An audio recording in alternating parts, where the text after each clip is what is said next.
Are you thinking about homeschooling? Well, let's talk about 10 things you should seriously consider before making that leap.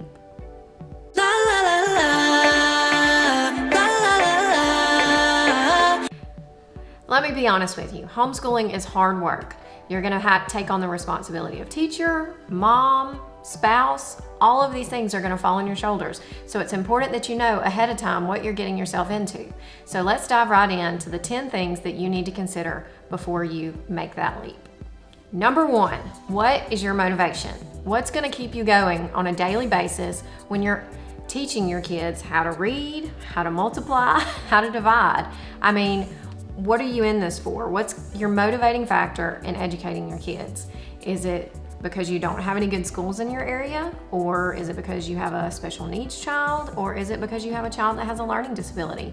There are all sorts of reasons that people homeschool. What's gonna be your motivating factor? Whatever it is, write it down and put it in your memory. So on those bad days, you can look back at it and say, oh, this is why I'm homeschooling. Number 2, what is your personality? This one's all about you. If you can understand you understand what you bring to the table and how you can fit your homeschool around, not only around your children's needs, but around you, so you can bring your best. Do you thrive best with a structured day or like going with the flow? Understanding yourself is the perfect way to start to understand what can be your homeschooling style and how you can make your own homeschooling schedule that works best for you and your kids. To share a little bit about me, I'm an ambivert that loves making lists, loves being outdoors, and I need a little bit of structure for my sanity. So that's how we've kind of set up our homeschool, where we do a little bit outside. I kind of structure every day to have checklists, so we make sure to get those things done, but I'm not so structured that I'm saying, okay, we have this for this amount of time and this for this amount of time. So ultimately, if you decide to homeschool, you can understand how your personality will fit into making your homeschool yours. Number 3 follows immediately after number 2. This is all about your kids. So what are your kids' personalities? Do they like to read? Do they like to run wild outside? Do they like to question everything? Do they like to follow instructions? All sorts of things you could ask yourself about your children. It's important that you know how your children learn, what their personalities are, so you can cater to them in your homeschool. Are you going to be able to take a curriculum and follow it and mold that for your child's personality? And is your child's personality going to lend itself for you teaching them at home? Okay, I have to stop. I have to be honest here. So we are completely out of coffee at our house. Our auto shipment has not arrived. So I think it's time to take a little bit of a coffee break. Let's go grab some coffee.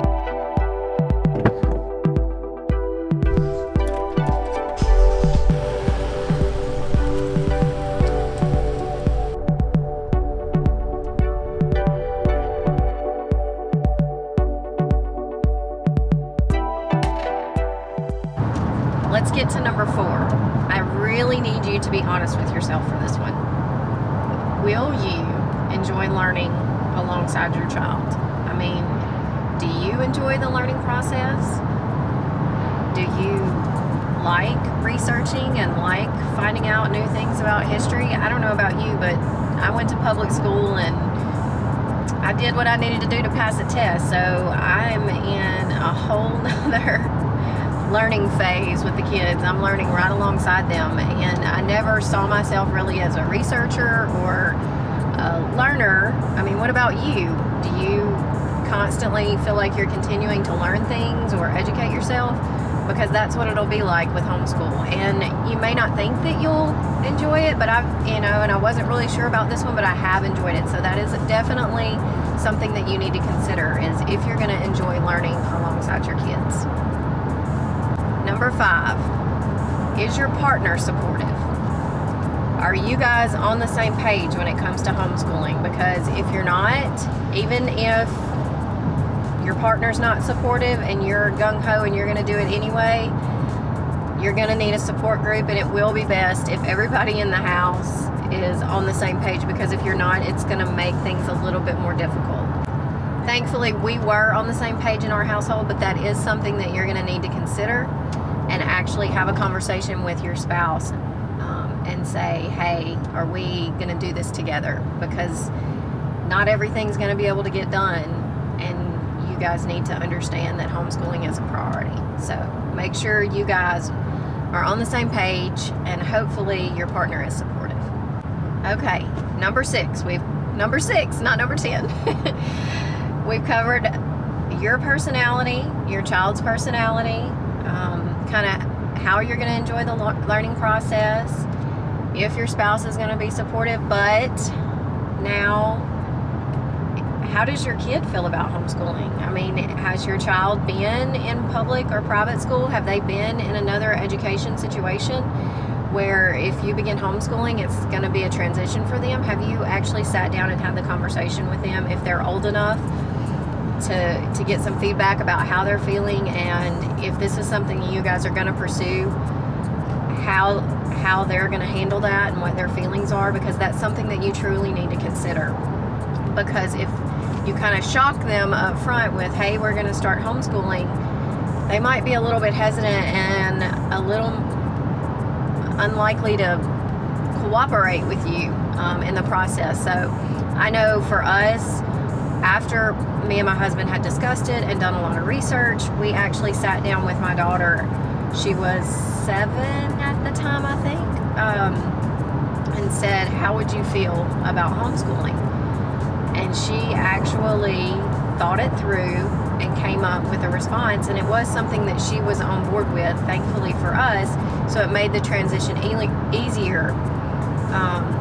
So definitely consider your child's perspective and know up front if they're going to be excited about it or if they're hesitant about it, because you're going to need to work with them if that's not something that they're looking forward to. So definitely consider how your child feels about homeschooling and have that conversation with them.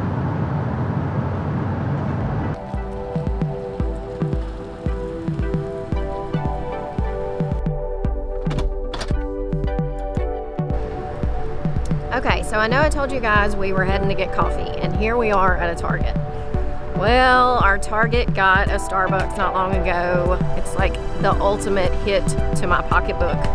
Here we're gonna go in, grab some coffee, and hopefully I can get out with only coffee. I managed to make it out of Target and Starbucks with just a single cup of coffee. Woohoo! Win for the day. Yay! Okay, really now. I know you're probably super excited about homeschooling, and all the research you've done, you just get more and more excited, and it is an awesome thing. But number 7 that you need to ask yourself is, can you financially afford to homeschool?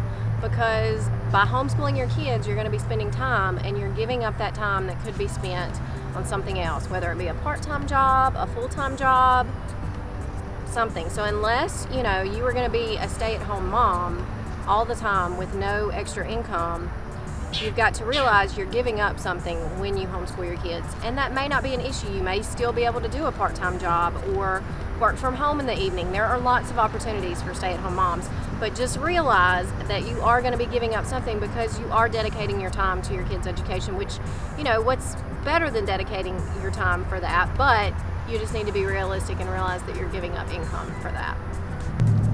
Now you know what your motivation is, who you are, who your kids are, if you're going to like to learn beside them, all these other things that we've talked about. And now we go into number 8. What are you hoping to get out of homeschooling? I mean, do you have elementary kids and you're hoping, to instill good values and raise them homeschooling the whole time?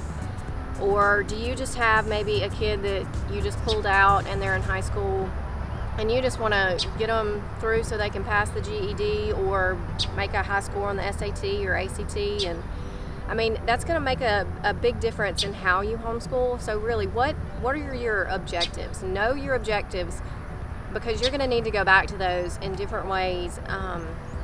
My objective, we wanted to travel more. We want our kids to learn things that they wouldn't learn in a traditional school.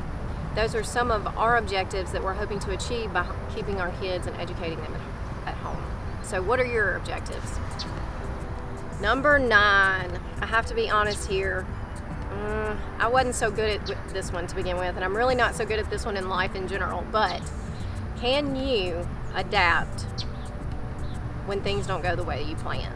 Are you a type A person who you got to stick to that schedule and stick to the things you planned, or you kind of go with the flow? And are you okay with adapting when that curriculum you spent lots of money on isn't working for one of your kids, or your kid is just refusing to do what you want them to do because they have other learning styles? Are you willing to adapt? That's a big part of being a homeschool mom or a homeschool parent, is adapting as your kids grow, as they learn, and kind of going with the flow and figuring out what really works for you. So know up front that you need to be flexible and be able to adapt. Okay, number 10 is no fun at all. Who wants to talk about homeschool regulations, but they have to be mentioned? Number 10 is, what are your state laws? Yes, homeschooling is legal in all 50 states. It's not necessarily legal in all countries, but it is legal in all 50 states. They just have different regulations. So make sure you know what your regulations are and what state requirements you have to meet. There are a couple of websites that map it out by state. I will put a link in the description below to one of those websites where you just simply go and click on the state, and it'll take you to your state's regulations. And make sure you review those and you are meeting your state requirements, because you do not want to be hit with a truancy officer. Okay guys, I need to hurry up and wrap up. It's kind of starting to rain here, a big fat rain cloud, and I don't think our camera's waterproof. So, and it's really raining.